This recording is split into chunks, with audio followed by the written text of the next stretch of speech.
The following is a true story from a selection of ghost stories known as Lord Halifax's Ghost Stories. But this particular story is unique for the fact that it is validated by more than one witness, and a true story from decades before that may explain the strange goings-on in this particular room, in this particular house.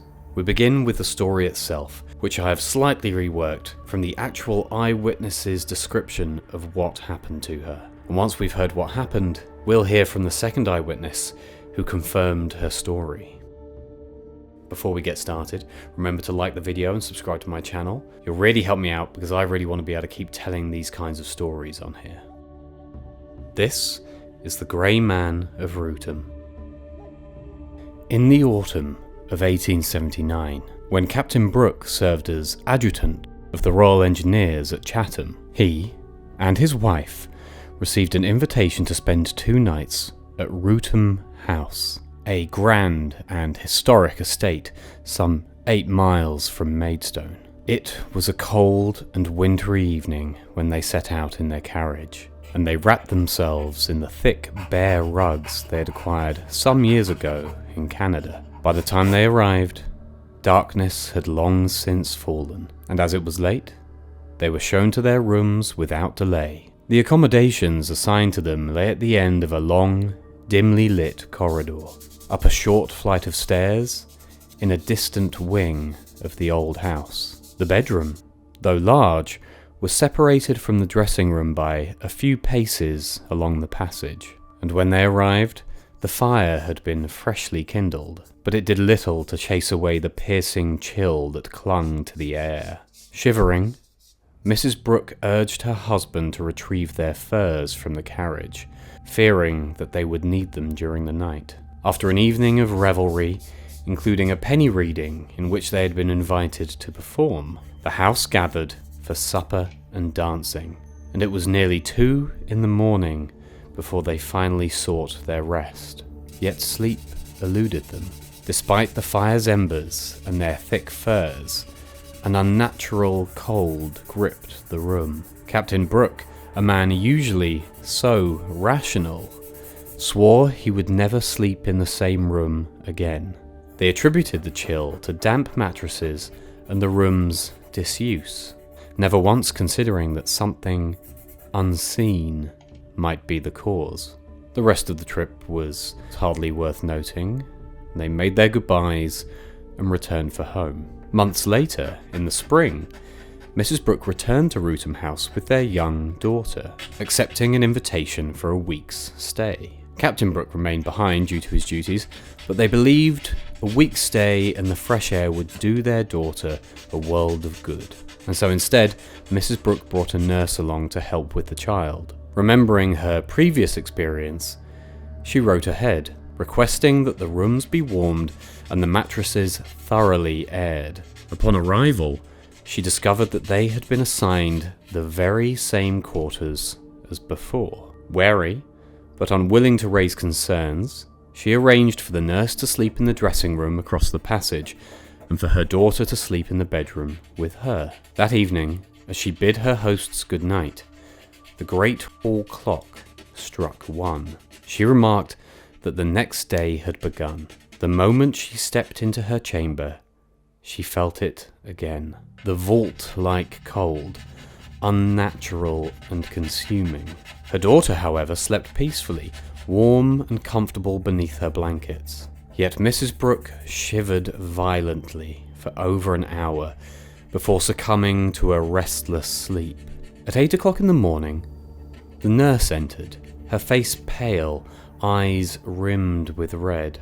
When Mrs. Brooke asked what troubled her, she confessed to a night of torment. She spoke of someone, something, playing cruel tricks in the passage, opening her door, laughing just beyond the threshold, and then vanishing into silence. Twice she had locked the door, and yet each time it had been unlatched once more. Mrs. Brooke dismissed her fears as an overactive imagination, teasing her about supper disagreeing with her. But at breakfast, the nurse's fright was renewed. Servants whispered of the room's reputation, of doors that never stayed shut past midnight. She clutched Mrs. Brooke's arm and whispered, "They say it's haunted, Mum. They say the doors always open before 1. Skeptical, yet unsettled, Mrs. Brooke approached the lady of the house after church.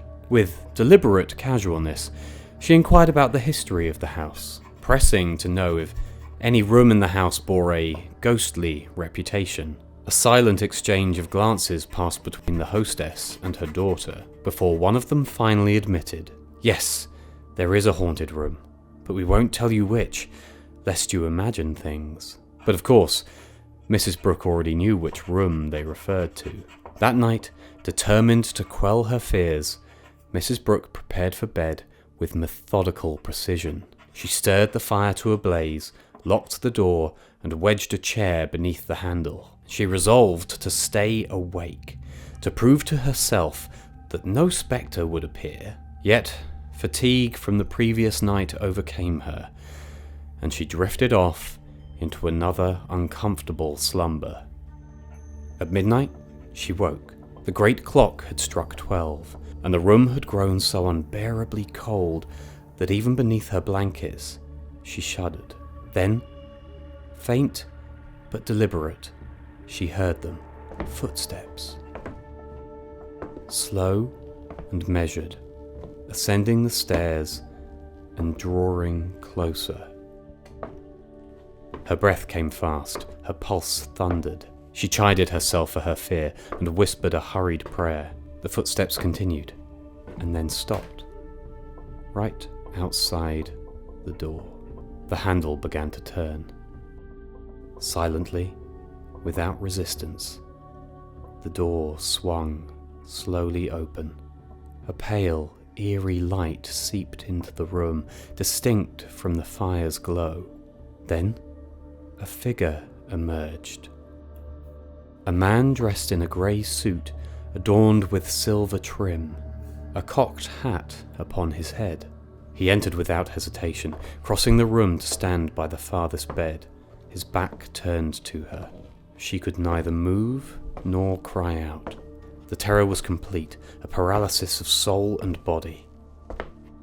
He lingered a moment, then turned, never revealing his face, before stepping away with a quiet, chilling laugh.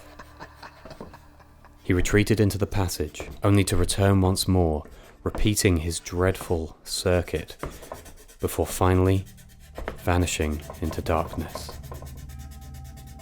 Mrs. Brooke did not know whether she fainted, but by the time her awareness came back to her, the clock's hands were almost at 2. The chair remained beneath the door handle, and yet the door stood wide open. The following evening, too afraid to sleep alone, she bade the nurse remain with her. She told her nothing of what she had seen, yet once more the clock struck 12 and the air stiffened with a deathly chill, and this time she was not the only witness. "Do you hear them, Mum?" the nurse whispered, her voice quivering. "The steps?"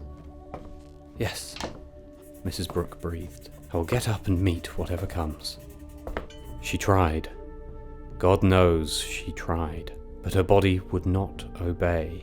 She was bound as if by unseen chains to her bed, and once more the door drifted open without a sound. The grey figure stepped inside, and that same infernal laugh, low, mocking, curled through the stillness. The nurse whimpered. They could neither move nor scream. They could only watch.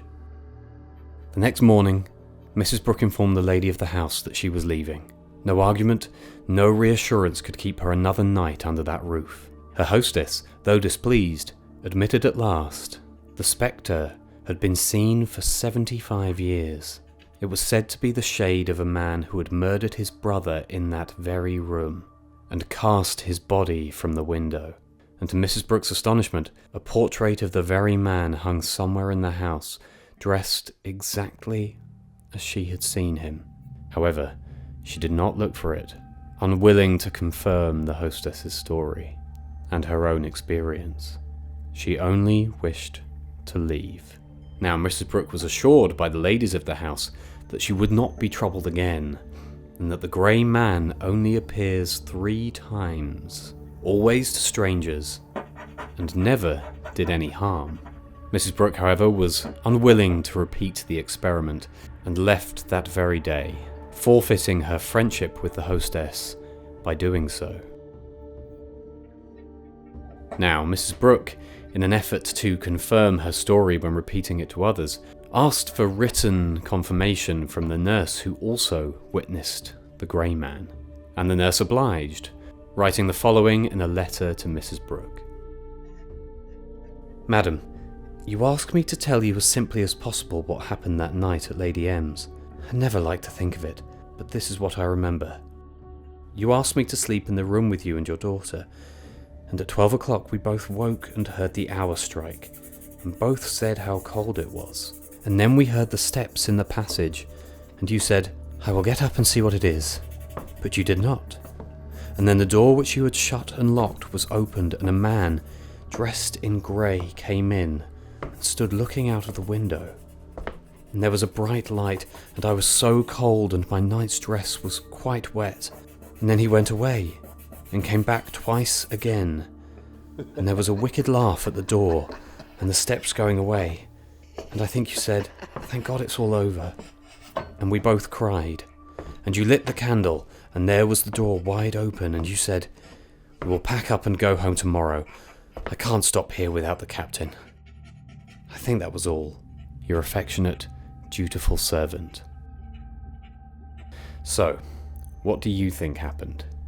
Do you think they actually witnessed the spectre of a phantom murderer coming back to the scene of the crime where he tossed his unfortunate brother from the window of the house? Or was there just a bad draft in that room? Either way, I hope you enjoyed this ghost story, and I'll see you in the next one.